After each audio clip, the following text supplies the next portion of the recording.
players at every position. We start with the quarterbacks and Marcus Grant. Who you got? All you need is love. I'm just going to wear that joke out. Jordan Love for the Green Bay Packers, who's having a fantastic season yet again. At least 220 passing yards and 2 touchdown passes in every game. In fact, if you go back to last year, including the playoffs, multiple touchdown passes in 15 of his last 16. Going against a Jags defense that has struggled against the pass. They've allowed a top 12 quarterback every single week. 2 of those quarterbacks have finished as the QB1 overall for the week. So with the Packers throwing the football so effectively, going against a pass defense that struggles, I think Jordan Love has another fantastic game. Yeah, Jameis Love is doing pretty well, but I'm going to go with Caleb Williams. In this matchup against the Washington Commanders, don't think for a moment that Caleb Williams hasn't noticed how many flowers have been dropped at the feet of Jaden Daniels. And everybody is quick to already write off the Rookie of the Year conversation. They've given it. I won't be shocked if Jaden Daniels wins Rookie of the Week for the one series he played against the Carolina Panthers, because that's just the way it's been going. I really, truly believe that the Bears are going to come out here and torch this team. The last couple of times the Bears have matched up against Washington, going back to Mitch Trubisky, these quarterbacks have had a field day. Both him, Justin Fields, and now Caleb Williams gets an opportunity to show why he was the number 1 overall selection, and I think he's going to do it.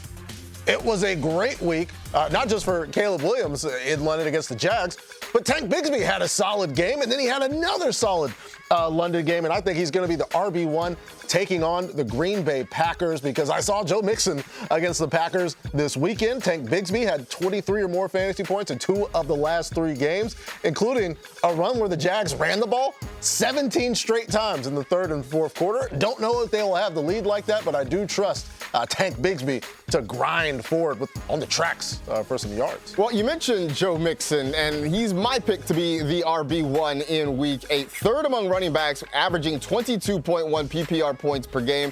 He's had 26 or more fantasy points in 3 of the 4 games he's played this year. Obviously missed time a couple of games with an injury. 3 100-yard rushing games, multiple touchdowns in back-to-back contests, going against a Colts defense that has struggled this year, to say the least, against the run, giving up 160 yards per game on the ground. These teams played back in Week 1. Joe Mixon had himself a day, 159 rushing yards and a touchdown. Finished as the RB2 because Saquon was busy going nuts against the Packers down in Brazil that week. Let's find a wide receiver, right?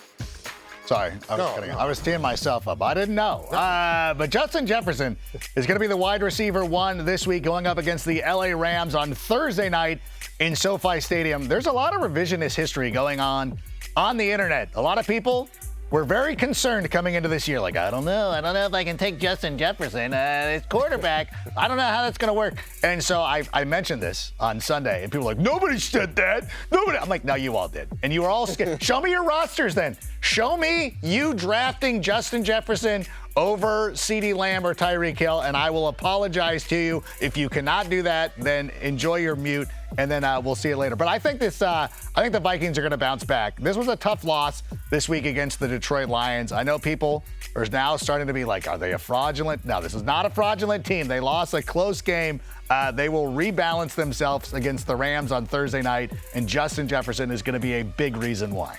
Yeah, internet guy has to deal with the mute now because for some reason the guy making decisions is made block. Anyway, yeah. as soon as I can block you again, I will, internet guy. Yeah. I think DJ Moore is going to be the wide receiver 1. He's had 3 receiving touchdowns in the last 3 games, 9 red zone targets in the last 5 weeks. And as Rank mentioned, Caleb Williams playing pretty good, especially when it comes to throwing to DJ Moore. So I think he will be the wide receiver 1 because Washington has allowed a touchdown on 71% of their drives.